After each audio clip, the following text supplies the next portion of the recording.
Okay, so this video is going to be on how to hire for basically any position within your agency. So this might be for account managers, for closers, for operations staff, for admin, whatever it might be, setters, etc. This will help you hire for any position in the agency. However, it will be more geared towards the account manager role, or in other words, the media buyer role, because I know that's the most common position that agencies need to hire for. But again, I use this to hire our closers, our setters, everything. So how to hire for your agency. So essentially, talent acquisition is the exact same as client acquisition, okay? And going essentially from 100K a month to $1 million a month is a game of scalable talent acquisition and management. And so really what I have in mind as the goal for this video is to give you a scalable talent acquisition process, essentially. So step one, let's just get straight into it, all right? Step one is you need to create a scorecard for the position. So similar to how you can't sign a client without an offer, you can't hire the perfect candidate without a scorecard, okay? This is essentially a document that outlines exactly what the role entails, the expectations and the outcomes, etc. of the role. So here's mine. The easiest way to show you what this looks like is just to show you mine. By the way, if you want access to this entire document with all of these hyperlinks, etc., that you won't be able to get anywhere else, comment the word hire down below, and I'll send it over to you so you got access and you can pull all of this stuff up. So this is the scorecard for this is actually my scorecard for my account manager role. Okay, so you can see here, number one at the top, we've got the mission for the role. It's like, what's the real purpose and the real reason behind why this role exists in your company? Well, it is to X, okay? And you can read through this, yourself. I don't want this video to go for too long. Then what you have is specific tangible outcomes for that role as well, okay? So you want to list what are the specific things this role needs to achieve, okay? Because the biggest problem with hiring is most companies hire new employees, okay? And then an employee comes on board and they have no idea what they should be doing, what they should be shooting for, what their goals are, etc. Right? And then the company ends up realizing this hire isn't working out. But at the end of the day, it's a problem because the company never set the actual specific expectations, the specific outcomes of the role. So in other words, this outcome section can also be synonymous with expectations, essentially.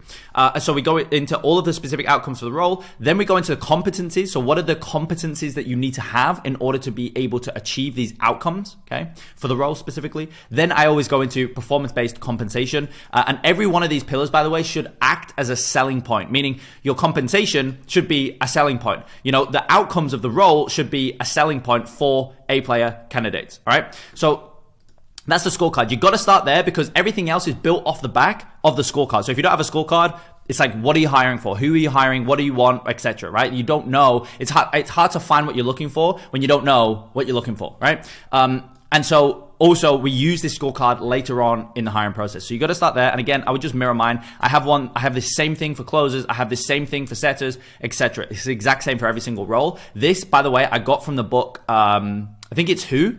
Got this idea of the scorecard from that book. So I just want to give credit where credit's due. Okay, step two is a hiring VSL. So in the same way you have a VSL for client acquisition, you want to create a VSL for your talent acquisition as well. Now this VSL should cover, and by the way, this is where we start to speak to the idea of scalable talent acquisition, because if you have a VSL that you build once and then you just start driving traffic to it and that traffic spits out qualified applicants for the role that you're hiring for, this is how we can build a scalable talent acquisition process within your agency, again, for any role. So what this should cover is, number one, the why behind what you do as a company, okay? Again, you got to realize A players are in demand, okay? Meaning they have a lot of other options in the space, right? Why should they come and work with you? You got to sell these people because, again, if they're a true A player, people want them. So why should they come work with you over everyone else, right? You got to sell them. And again, I talk about this kind of a bit of a spoiler alert. I say down here, you want to use every one of these points, again, as a selling point for your agency. So why do you do what you do? Why should they come work with you versus somebody else, right? And you can kind of tie in your vision, mission, and values into the reason why you do what you do. That's what I do. I'm going to show you my example here in a minute as well. You want to go into client results. What's your track record look like? Who do you serve what do you do / who do you serve? Like, who do you serve and then what do you do for that person? How do you help them? What the role is for, okay, specifically, like what is the role for, right? You want to detail the expectations. This is super important. Detailing expectations. You always want to set clear expectations up front. Don't hide this until they come on board as an actual team member, because I've experienced this a myriad of times. And if you've hired more than 5 to 10 people, you'll realize this. You probably experienced this before, hiring somebody and then they fall off, right? They churn. Why is that? Most of the time, the reason is because what was sold on the front end is not synonymous with the reality of the position. And so if you can just bring the reality of the position to the front end, and then you get candidates who buy into that, well, guess what? When they come onto your team and they're on they're experiencing the reality of the role, well, because it's what they fundamentally bought into up front, it's going to increase your it's going to decrease your team member churn on the back end, and ultimately it's going to make you much more efficient at hiring. And again, the game from 100K a month to $1 million a month is just about hiring and leading and managing your team. So the more efficient you can be, the more effective you can be, the better off you'll be, and the quicker you better get to $1 million a month, basically. As I say, the reality of the role kind of ties in with the expectations, and then also the compensation. And as I said before, you want to use each one of these points as a selling point as to why your agency is better than every other option in the market. Just like you want to position your agency for client acquisition as to why it's better than every other option in the market, it's the same thing, again, as I said before, for talent acquisition. Now, this VSL should sell the A players to want to be a part of what you have going on, and it should actually repel everybody else. You want to divert the traffic. So again, we talk a lot about this in terms of client acquisition, diverting the traffic from unqualified to qualified, right? You want to have a stark diversion in that traffic, so that you only get the qualified and everyone else kind of runs away from your ad, right? It's the same thing here.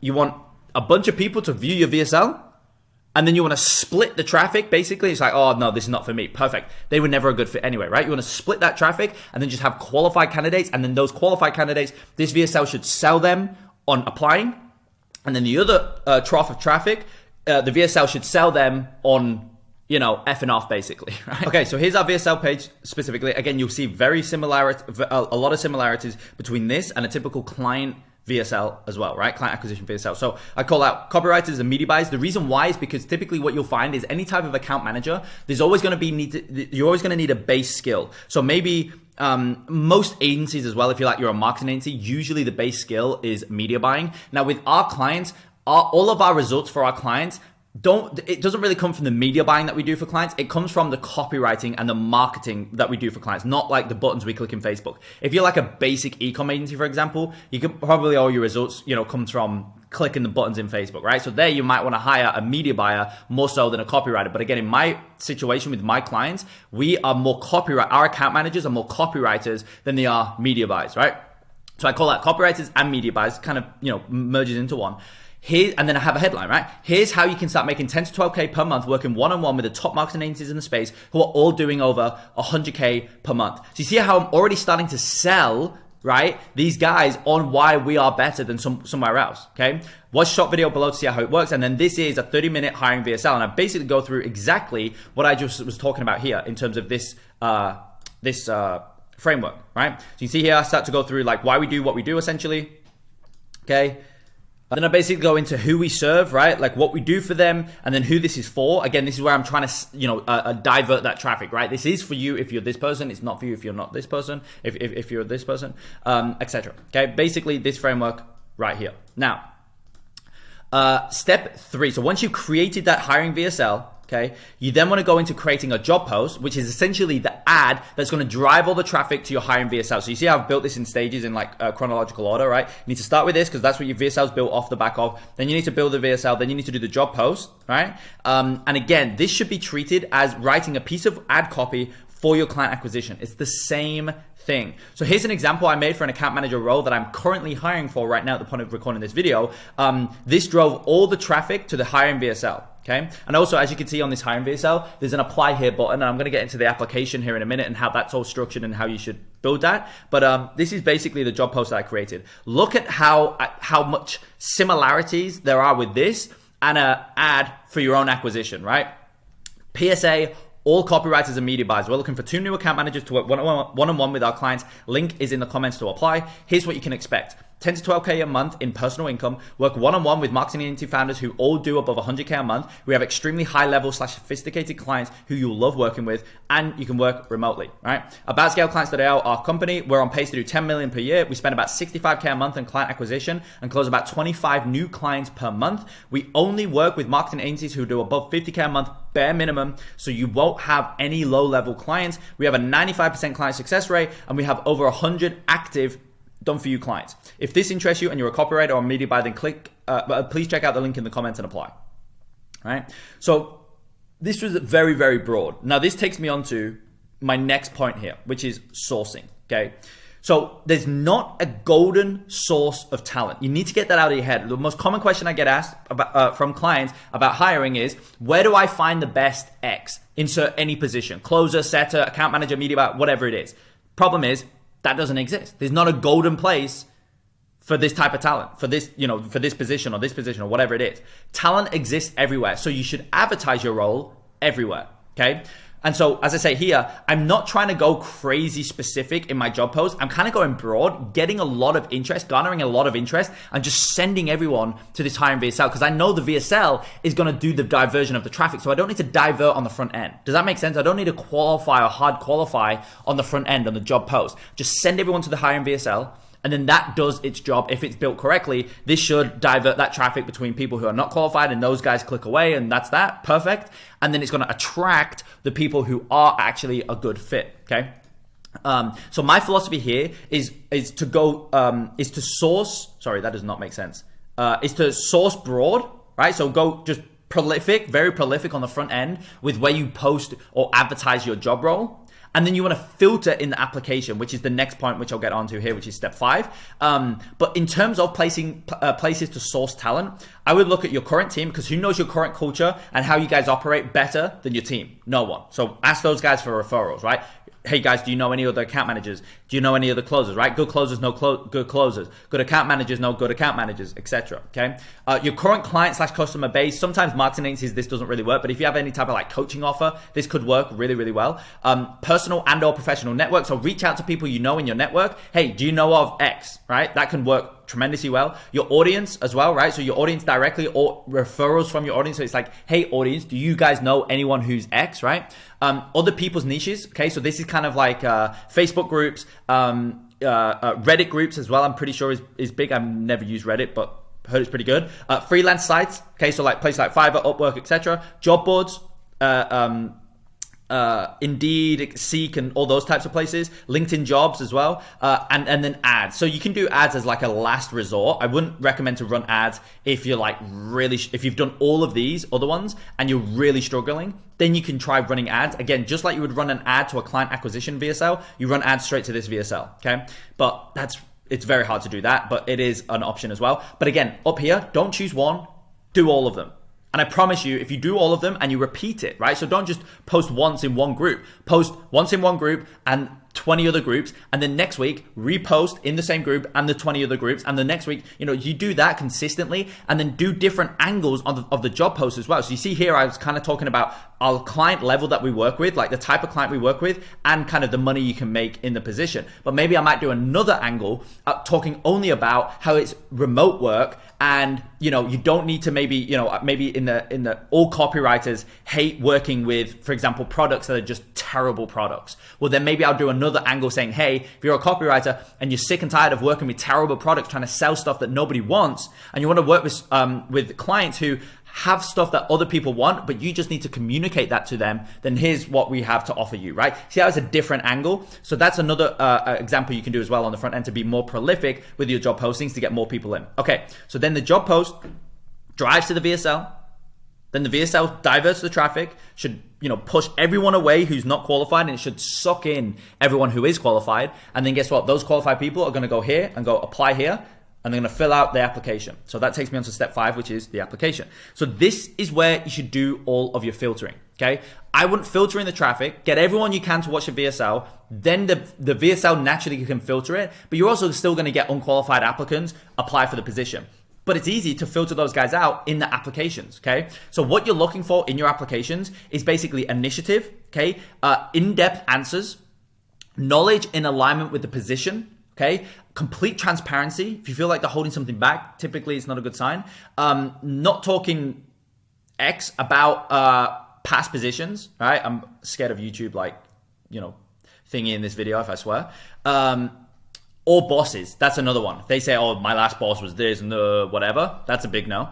And then also just like clean socials that are in alignment with their answers is also, it's not that important, really. I don't really care about that stuff. But, if you go onto someone's thing and they're out drinking every weekend, maybe it's not the best, might not be the best.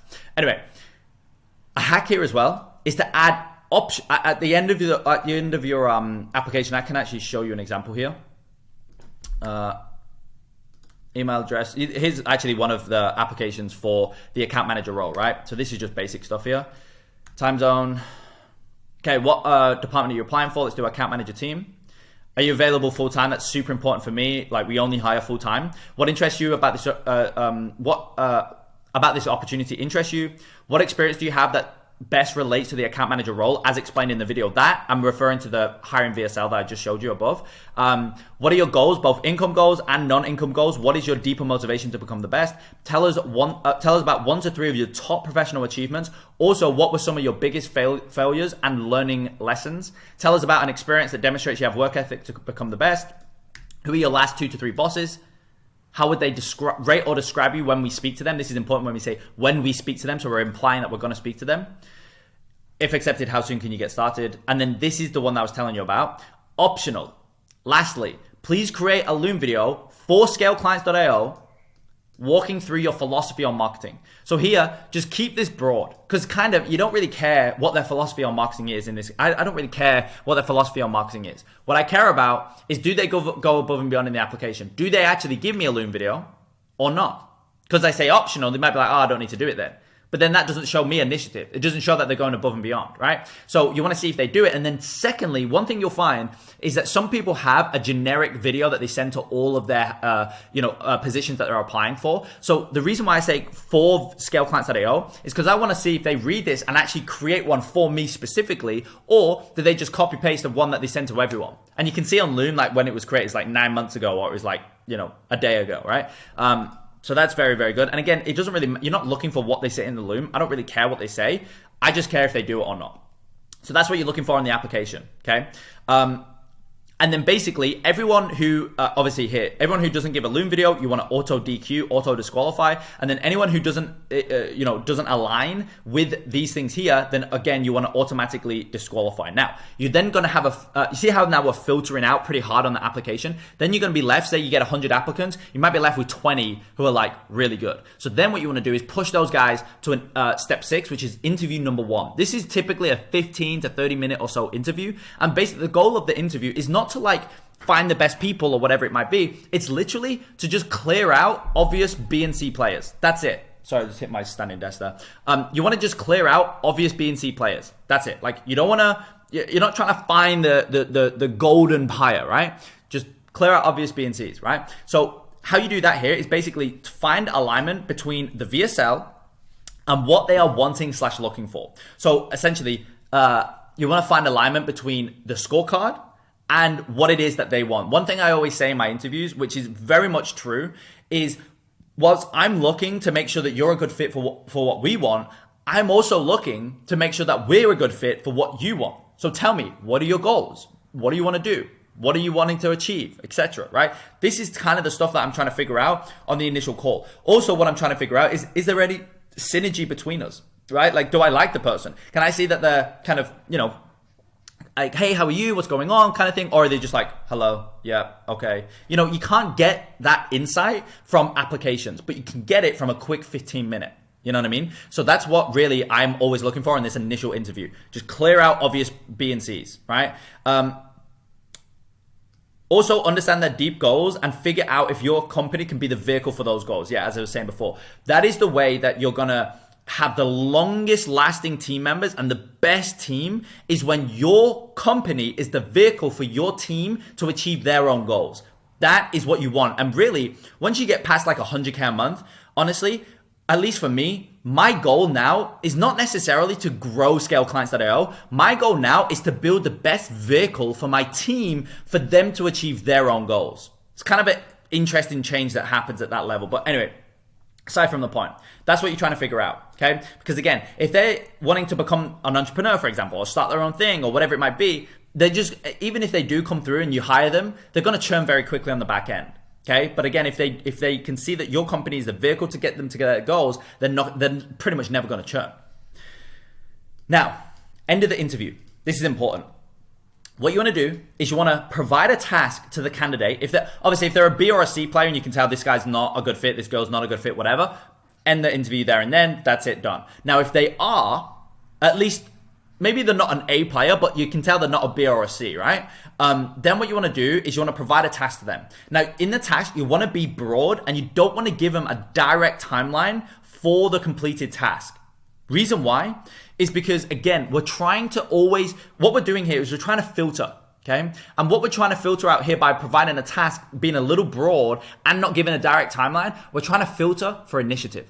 It's like, who's going to get it back to me in 2 weeks? Or, because if I tell you, hey, can you get this back to me in 3 days? It's pretty easy for you to get it back to me in 3 days. I told you 3 days, you'll probably get it back to me on day 3. Well, I said 3 days, you got it back to me in 3 days. Okay, cool. But like, what do you do if I just say, hey, can you just get this back to me just whenever? What do you do? Do you get it back to me tomorrow? Do you get it back to me later today? Or do you get it back to me in 3 weeks? You know? That's kind of the stuff that you're filtering for at this stage. And so what I do, I'll show you an example here in terms of the thing that I give my account managers. So I've created an entire internal team training for my account managers specifically. It's almost like a client course, right? You know, like when you buy a course and whatnot, you got your modules and all that type of stuff. I've basically built one of those, but just for my internal team, my internal team account managers. And so what I do is, you can see these are onboarding and orientation. This is basically going through, we have a very, very strict culture at ScaleClients.io with client communication and client experience and client results. And client experience, in our opinion, is really primarily built off the back of client communication. And so onboarding and orientation in this first section here, I'm just only talking about client experience, client communication, right? How we should be handling clients, okay? Then I go into more of the specifics on ads and the VSL, which is basically more speaking to the other angle of getting, client satisfaction, which is client results, right? So you got client experience and client results. If you hit on those two things with your fulfillment, you have good client results and good client experience, you're going to have clients that retain with you for a tremendously long time, okay? So, that's essentially what I do. So the task that I give my, on this interview here, I basically say, right, on this interview here, I basically say at the end of the interview, awesome, you look like you're a perfect fit. So here's basically next steps.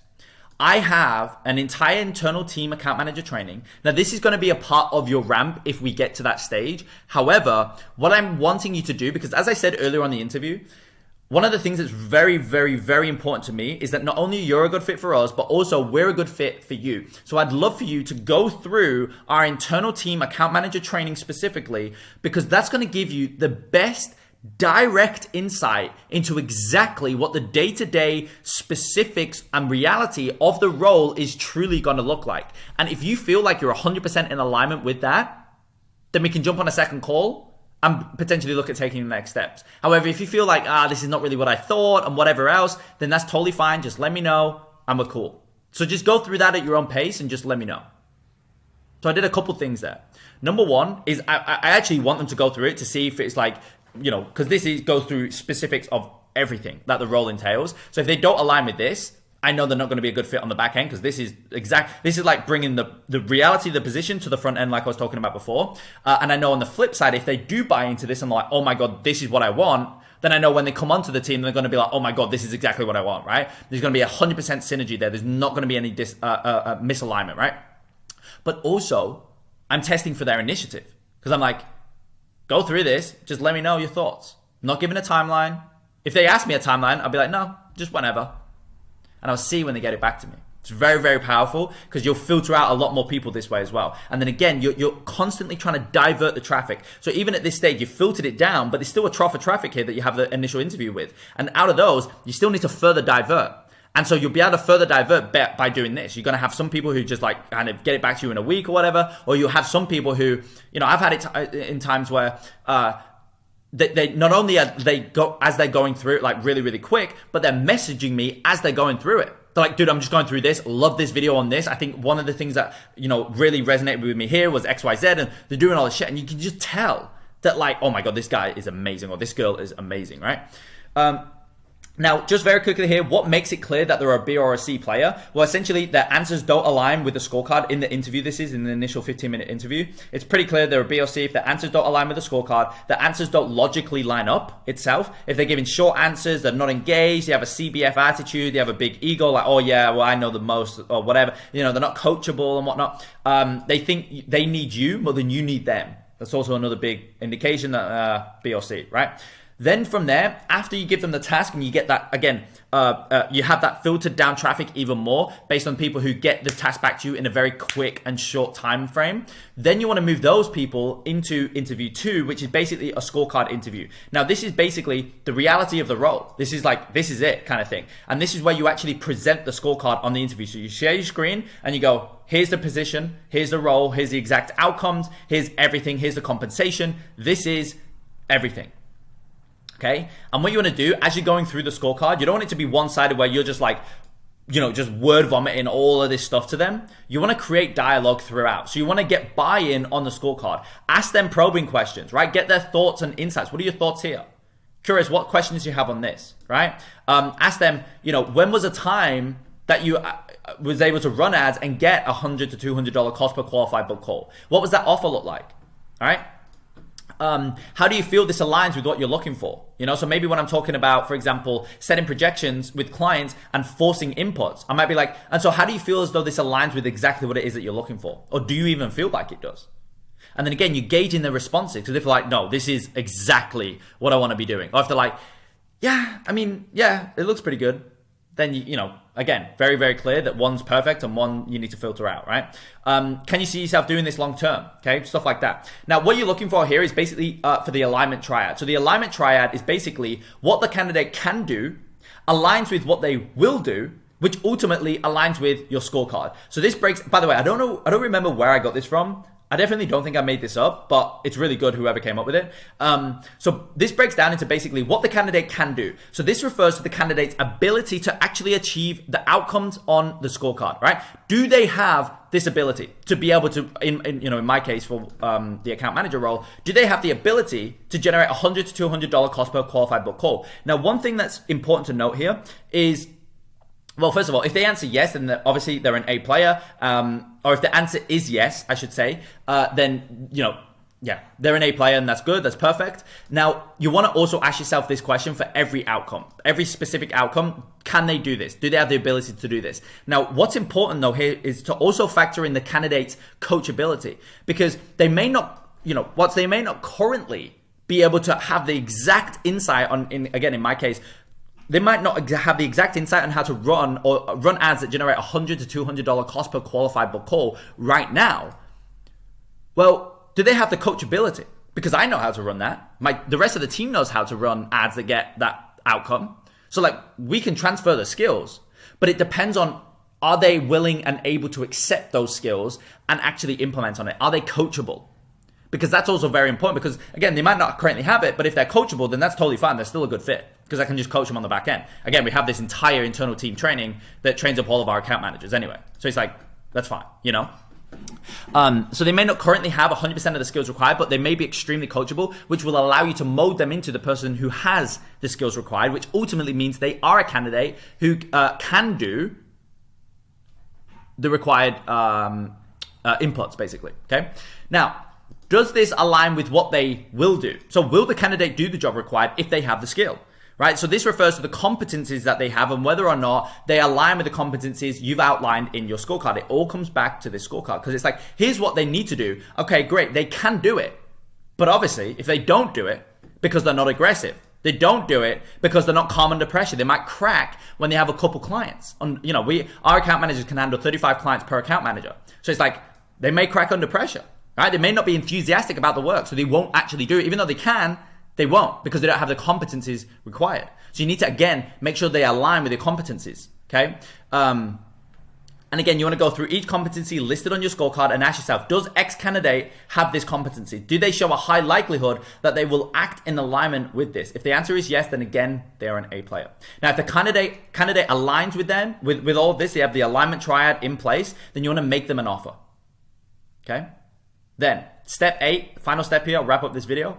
If they say yes to your offer, then you want to go into onboarding and ramp. So the biggest constraint in your agency, again, going from 100K a month to $1 million a month, is onboarding and ramping new team members into KPI in the quickest time frame possible. This is assuming that you're able to get new talent on board. So if you're not able to get new talent on board, then again, the biggest constraint going from 100K a month to $1 million a month is getting scalable talent acquisition. But assuming you've got that in place, the next biggest constraint will be onboarding that new talent acquisition and ramping them into KPI in the quickest, most efficient and effective time frame possible. Okay, super important. So here's what I found best. You want to essentially build an onboarding process which indoctrinates the new hire into your company, and then you want to build a ramping process which indoctrinates and ramps the new hire into the role specifically. So let me show you my account manager onboarding and ramping process. So again, similar to how you have a client onboarding process where you have, well, you should do it for your agency, right? Like have a really efficient client onboarding. I have the same thing built out, but for my team onboarding. So this is basically where they onboard into the company overall. So this is like team wide, no matter what position that's onboarding into the company, whether it's a closer or account manager, a setter, or admin staff, whatever. They all need to get enrolled into the company or onboarded into the company overall. So that's what this video is. It's basically just a general intro. Then it goes into then it goes into our vision, mission, values training. So I built out like a 45-minute training going through, sorry, this is taking a minute, like a 40-minute training here going through just our vision, mission, values. Basically, again, no matter what position the person is, everyone goes through this in the company because everybody's working towards the same vision in the company. Does that make sense? And we're all operating in the same set of values as well. Super important, all right? So that's that. Then I have a doc here that basically goes through it all. Then we now go into the company-wide playbook. So this is basically getting them onboarded into all of the, getting added to Slack, getting added to, Google email, all that type of stuff, right? Going into, as you can see here, who we serve, all that type of stuff, who our clients are, how we help them, all that stuff, okay? Now, this goes into the specifics. In this case here, specifically, this is the account manager onboarding. So now we go into the account manager scorecard, which we've already talked about. And again, I'm maintaining this throughout the onboarding to make the new hire realize that this wasn't just something I said in the recruiting section, right? In the hiring process. This is actually the specifics of your role. You can see what I've gone through here is exactly what I've been showing you right here, okay? Then we go into the account manager playbook. So this is basically, if I pull this up for you actually here, again, if you want the link to this, just comment the word hire down below and I'll send over this doc to you. Now this basically is the account manager playbook. So this is what, in the first week of a new account manager coming on board, this is what they have to complete. Is basically this doc right here. So you can see there's a lot of trainings on here. So we've got like all of these softwares that they need to get access to and whatnot for the role. Then we have all of these trainings. This training is basically this entire section here. I've just linked it out so it's a little more easier to follow. So this is entire training right here. Then we have onboarding client prep. We have ongoing coaching resources for your clients as an account manager, admin tasks. Okay, then we have onboarding call examples. So this is me showing our account managers how we conduct onboarding calls with our clients. Okay, then we have coaching call examples, and there's a bunch in here. So there's a lot of resources that our clients can be going through and watching and learning and understanding how we do all of this, right? We basically got the entire process mapped out right here in this playbook. So this is basically in the first week of an account manager coming on board with us, this is what they go through. And you can imagine after they complete this entire doc, they go through all of these trainings, they watch all of these onboarding calls and coaching calls and all of this stuff, they're gonna be pretty indoctrinated into how to operate the role, right? And that's really the key. And again, you can tell, none of this requires any input from me directly. Obviously our team and we work with new account manager. I'm not saying that, but I'm saying imagine if I had to manually do this for every new account manager that came on board, it just wouldn't be scalable. And again, that's what you need to solve for in your onboarding and ramping, right? Scalable onboarding and ramping, okay? And then finally we have the ramp process specifically. So you can see here, I basically got the weeks mapped out, the first 4 weeks that is mapped out of a new account manager when they come on board. This is basically how, let me show you this as well, how we ramp on new account managers specifically. Again, this same philosophy applies for every role. I've got a closer ramp doc. I've got a closer playbook. I've got this same style of thing built out for every role. So week 1, account manager ramp, basically go through all of this. Week 2, here's what you do. The goal outcome for week 2 is all of these things right here. Week 3, same thing. Goal outcome for week 3 is all this. Week 4, goal outcome for week 4 is all of this stuff. And then we have ongoing account manager training post month 1. And then essentially post month 1, the goal for the position then is the scorecard. Obviously, it's very hard to operate in alignment with the scorecard in the first month of a new account manager coming on board, because the scorecard should be mapped to the most efficient outcome of the role. So you're not at your highest level of efficiency in the first month of a new role. So that's why we have the ramp. And then after the ramp, it becomes operate in alignment with the scorecard. Does that make sense? And so this is just then this video here in the onboarding process is me just explaining this entire process. So when a new account manager again comes on board, they realize, okay, this is where I'm at. Here's what here's what next week I need to shoot for. Here's what I need to aim for. Here's where I need to be operating in alignment with to make sure that I'm, on pace to be able to produce in this role, all that type of stuff. So hopefully this was useful. I know it was quite a dense video, but it really does cover everything end to end on hiring. So again, if you want this doc, comment the word hire down below and we'll send it over to you. And that's really it. If you like the video, as always, like, subscribe, all that stuff, and I'll see you in the next one.